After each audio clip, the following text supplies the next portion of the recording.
Court cases, contract talks, and Man City's in town. Oh, joy. One player possibly getting a new deal is going to surprise you.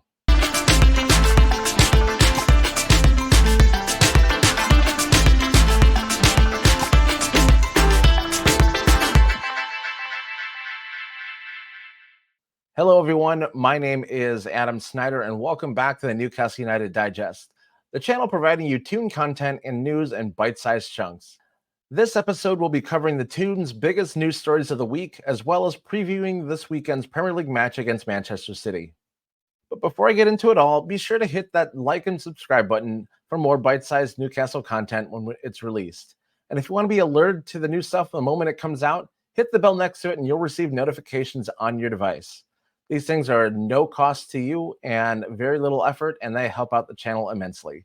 So now let's dive into Newcastle's Week in Review. Earlier this week, we saw the surprising and very jarring images of AFC Wimbledon Stadium and pitch. Their home ground, the Cherry Red Record Stadium, was flooded, causing damage to nearly aspect of the stadium itself. Water damage was sustained in the stands, the concession stalls, offices, club store, and museum, according to pictures and video released by the club. I recently had water damage in my home, and I can only imagine what sort of remediation and stress this is going to cause to everybody affiliated with the club. But the most graphic images of the stadium were the pitch itself. In one corner of the stadium, you started to see sinkholes forming and just swallowing the pitch. I initially showed these pictures to friends before the news widely spread, and they immediately thought it was a sand trap on a golf course, and they thought it was AI generated. It was that jarring. Their fan ownership model is very similar to what Wrexham had prior to the sale of the club to Ryan Reynolds and Rob McElhenney. And this means that they are operating on a very modest shoestring budget for a team in the Football League. Any sort of minor issue with the stadium or pitch can prove costly, let alone something as catastrophic and widespread that their stadium suffered yesterday. One supporter started an online fundraiser with the goal of reaching £10,000. That was quickly surpassed by fans of not just AFC Wimbledon, but football fans across the country and the world. Once that was quickly surpassed, the bar was raised to £50,000. At one point, fundraising had reached about 35,000 quid, and somebody claiming to be Newcastle United, although it hasn't been confirmed if it was the club or not, they donated an additional £15,000 to help them reach that £50,000 goal. Once this was hit, the bar was raised two more times, and the bar is now sitting at £150,000, with over £118,000 being raised. Because of the damage sustained, Newcastle's game against AFC Wimbledon will be played at St. James Park next Tuesday. Wimbledon will receive 45% of the gate revenues when they head to St. James Park, and let's hope that they're able to recover from this horrifying event and continue to compete in the Football League for many years to come. This week has also been full of rumors about ongoing contract negotiations with three new players, in addition to the rumors about Anthony Gordon's new deal I mentioned last week. According to reports, the three players in talks are Fabian Schär, Dan Burn, and Sean Longstaff? I get it. All have started at some point this season, and they all have contracts expiring at the end of the season. It's hard to fault Newcastle for securing a short-term deal for their center-back pairing, which both of them are 32, and I think a 1 or 2 year extension is more than reasonable at this point. But the one that's got everybody scratching their heads is Sean Longstaff. But when you think about it in a broader sense of the squad, it makes a lot of sense.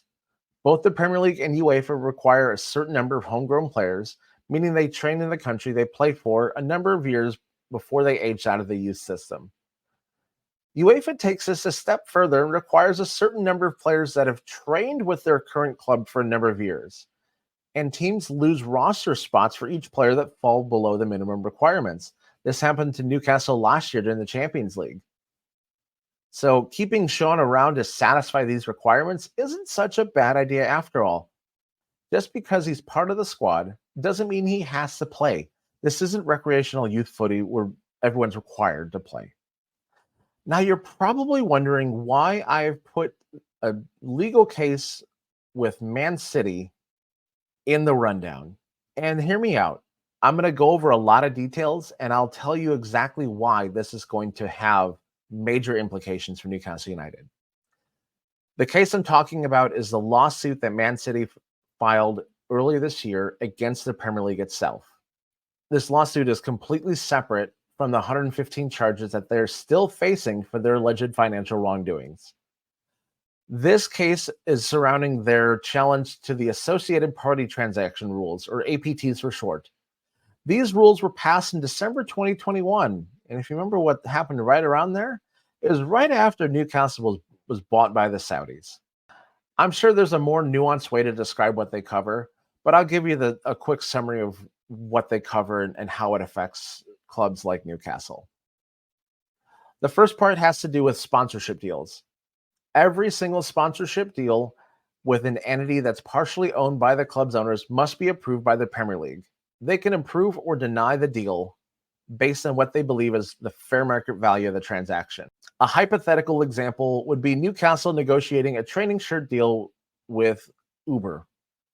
The Saudi Public Investment Fund owns a significant stake in Uber, and under the current rules, the Premier League would have to approve the deal based on the value and length of it. The other side of this has to deal with clubs in common ownership. So if a Premier League club owner owns multiple clubs and they want to make any sort of player transactions, the Premier League also has to approve those deals. A real-life example of this was Newcastle's sale of Alan Saint-Maximin to the Saudi pro side Al Ahly in the summer of 2023. Both sides are owned by the Saudi Public Investment Fund, so the Premier League had to approve the transaction. According to transfermarket.com, many clubs at the same time were cashing in and received paydays well over the market value for their player transfers. Very few were at or below market value. And guess what? Alan Saint-Maximin's deal was one of them. Man City has objected to these rules, stating that they have been the target of what they call a tyranny of the majority. And by this, Man City means other Premier League clubs. They are also dissatisfied with the fair enforcement of these rules. A prime example of the inconsistency of this rule being enforced has to do with Chelsea at the end of June. They sold off some hotels to another entity that is an associated party. It has common ownership with Todd Boehly related entities. For whatever reason, the Premier League approved the sale of this. And at the same time, we had to sell off bright young talent that also affects our ability to, well, adhere to the Premier League and UEFA's homegrown player rules. In addition to our struggles with this, Aston Villa's new owner has also objected to the league's current financial rules, accusing them of protecting the league's established status quo and not allowing for actual competition within the Premier League. Those are strong words, but when you see the Chelsea hotel sale, it's hard to argue that. This story was broken by Mike Keegan of the Daily Mail, and it's very possible that he might have gotten out his jump to conclusion, Matt, when he heard about this. It could also signify the beginning of the end for these rules. According to Keegan's reporting, the Premier League and its member clubs met in London on Thursday, and there was an amendment to these associated party transaction rules on the agenda. The vote was to restrict access to the Premier League's central database of these deals and whether or not it should allow outside parties to restrict access before judging future deals' fair market values. Shortly before this meeting was to start, the agenda point was removed from the meeting, and it's a possible smoking gun, but we really won't know for sure because both the Premier League and Man City have to consent to disclosing the results of this lawsuit per their agreement, and neither side has. If the verdict is never released, the only other indicator we might see is if there are future votes on the reduction or elimination of the associated party transaction rules. So could this be just more reporting from the Daily Fail, or is this really a smoking gun? Only time will really tell. But once again, you're probably wondering, what does this have to do with Newcastle United? And here's where I'm going to get to it. If this rule is overturned, it will have a massive impact on Newcastle's commercial deals. This will allow for big money deals from well-known companies owned by the Saudi Public Investment Fund, without anybody scrutinizing the deal. It allows for big money deals from well known companies owned by the Saudi Public Investment Fund without anybody scrutinizing them.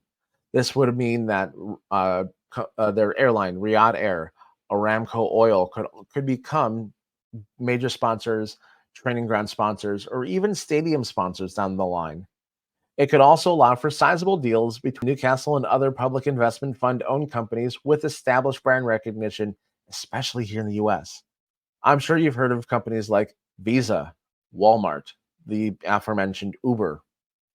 You may have heard of car companies like Lucid, who makes luxurious electric cars, and Aston Martin, the sports car manufacturer. It could also open the door for crossover marketing and events between the public investment fund's top two sports holdings, Newcastle United and LIV Golf. Personally, I'm holding out for some sort of sponsorship deal between Newcastle and Aston Martin. I'm a little bit biased in this because I'm a petrol head, but I also believe that Aston Martin's wing logo would look glorious as a shirt sponsor, whether it's on the black and white stripes or on a training shirt. And it could also play into the nostalgia of seeing Newcastle's crest on the bonnet of a race car again.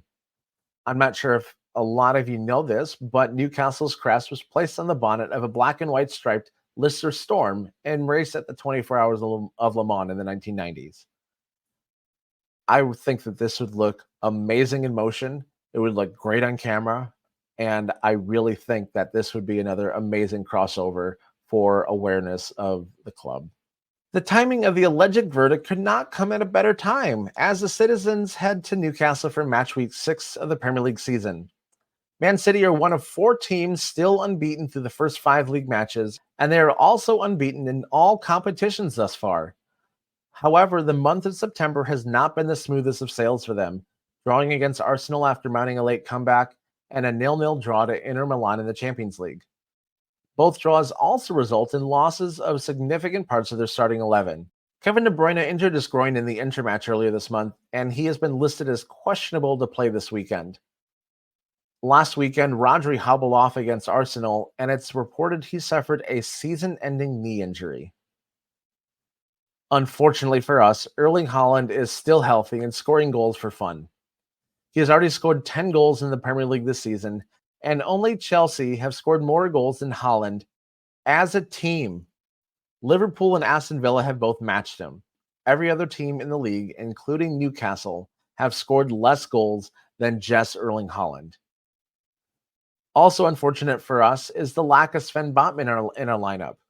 Botman has done a wonderful job containing the big Norwegian in games past, but there's no way we will see Sven return in time for this game. Let's face it, there's no beating around the bush here. This is not a game I'm expecting Newcastle to get any points from at all. Our recent play has been nowhere near the standard currently being played by Man City. Passing has been poor. Our transition from defense to attack has not been fast enough to catch Man City off guard. And on the flip side, our transitions from attacking back to defense have also been not fast enough either. For me, the biggest issue still lies in that midfield that Eddie Howe has yet to crack.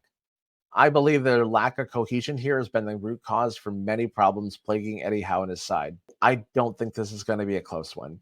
I think this will turn out to be a 3-1 or 4-2 win to Man City, and I think Barnes will at least score 1 for their home side. Here's what my predicted starting 11 will be. In goal, we'll have Nick Pope. Defenders will have Trippier, Cher, Byrne, and Kelly. I can see some early half subs for the wingbacks if things go south in the first half, and also saving them for Tuesday night. In the midfield, I think we'll have Joelinton, Bruno, and Longstaff. I don't think Tonali will start. I don't think Willock will start. I really think this team will be set up to frustrate Man City by playing compact defensive football, and having Tonali, having Willock in the side, I don't think it's going to help. And up front, I think we'll see Barnes, Isak, and Murphy. This is nothing against Anthony Gordon and his poor run of form so far, but I really think this will be a tactical move by Eddie Howe. Murphy offers a little bit more speed and defensive work rate, and I think he's had great vision to find regular through balls for Isak and Barnes. And if you ever question that, look at the goal last week that Murphy set up to start the second half. That was all him. That was all his pass. And the week prior, Murphy also had another goal that he set up and he nearly set up a second had Barnes not chipped the keeper and just slotted it home.